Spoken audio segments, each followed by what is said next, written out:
Hello everyone, I'm Upasana Taneja. So in this video, we are going to solve this question where we are given a rectangle and then we are supposed to find the perimeter of this rectangle, right?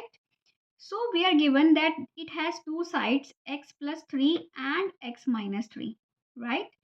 And we are given that 55 meter square is the area of this rectangle, right? What is perimeter now? Perimeter is actually length of boundary. Okay, length of this boundary is actually what? Perimeter, right? So how do we solve this question? First of all, we need to find this x.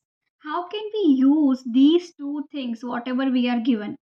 We are given the sides are this x minus 3 and x plus 3, right? So what is the area? Area is actually is equal to length times breadth of rectangle, right? So length times breadth is actually equal to area. Now we know the formula. What is the formula?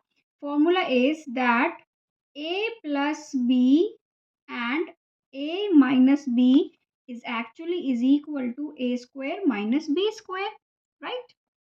So here we have x plus 3x minus 3. It will become x square minus 9 and that is equal to 55. That means x square is equal to 55 plus 9 and that will become 64, right? And x is equal to plus minus 8, but we will take natural number. So x is 8. If x is 8, now we know the value of x. So if x is 8, what is x plus 3 then? X plus 3 will be 8 plus 3, that means 11. And what is x minus 3? X minus 3 will be 8 minus 3, that is 5. So now we know the sides. So what is perimeter then?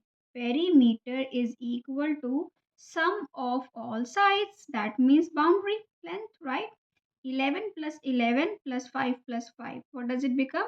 It 22 plus 10, 32 meters is the perimeter of this rectangle. So if you like the video, do subscribe to my channel. Thank you for watching. Bye bye.